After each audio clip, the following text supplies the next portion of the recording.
Dawn, how do you navigate financial advice online and determine what is credible and what isn't? So in terms of sources of information for myself, I do stick to a lot of the government endorsed sites. With financial advice, I suppose we have a lot of restrictions on where we get our information. So in terms of as far as online, or it might be product providers where we've got approved technical sites as well, and that's not really available to the public. So I would say for public content that advisors would utilize, it would be things like the ATO website when we are just verifying, tax rules around certain kind of investment solutions.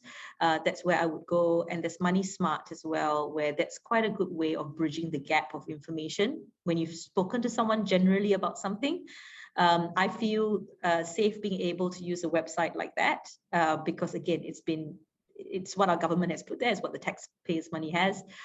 So that's as far as I would go in terms of my access to online material, or me actually maybe passing on a link to clients. I'm quite protective of what we actually share. You said you're quite protective over the information you give your clients. What kind of information would you give your clients to make their lives easier? Things like superannuation contributions, I think, can be quite confusing to people.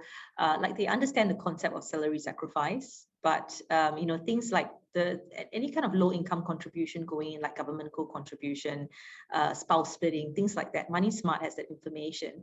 And even though that's not investment per se, when you put money into superannuation, it's going to end up in an investment. So it's kind of like the gateway information before you're boosting your eventual pot of money. So for me, I am a superannuation nerd. I love superannuation.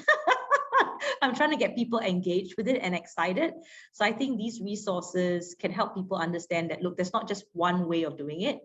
Your circumstance might be X, and look, there are 7 different ways that you could use superannuation, and here's a website that can give you general information about it. And Dawn, do you believe regulating social media platforms to keep them safe for investors should be the responsibility of the platforms, governments, or users? I think governments and platforms have to be responsible. I think the reason why I say that is that I've been doing a little bit of research. So I am studying a bit about superannuation on the side. I'm doing an integrated PhD, and what we've come across with the literature is that there's a lot of passive users in our system, but also it is known that the general financial literacy is actually quite low within Australia, but that's not actually unlike developed nations as well.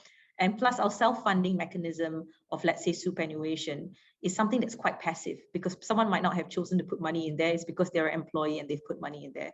So we've got a sense that a good number of people who are passive, meaning they're not actively making choices, but even if they become active, they may not have the financial knowledge to do that. So I think at the very first start, it needs to be the government actually putting regulation in place and the platforms understanding the kind of information that's out there. You know that financial advice is a heavily regulated industry. We can't do anything without explaining to clients what the consequences are. We can't do anything without understanding the client situation in and out. So there seems to be a bit of a disparity between what the requirements are for people who just post things as general information versus those of us who have to give personal information. It means that the impact of someone that's going through that process, they may not be protected as much as they would be from seeing a financial advisor.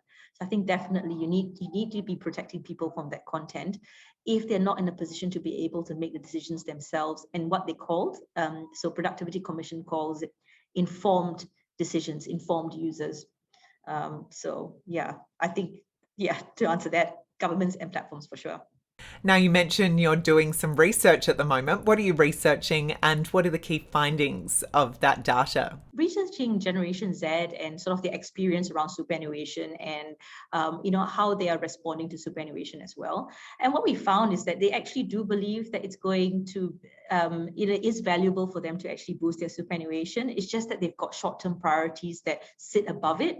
And when we asked them about sources of trust to get their superannuation information, I was really shocked, because we put on there a bit of options, and one of them was like social media influencers, TikTok and Instagram, and they rated that really, really low.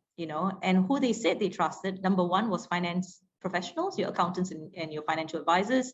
Number 2 closely was parents, and number 3 were finance books. So I would say out of that, it's a key finding, because I think if if parents can be better engaged with the sort of financial concepts and solutions around there, I think young people are really latching on for parents to give them that guidance. So parents out there, access your resource material.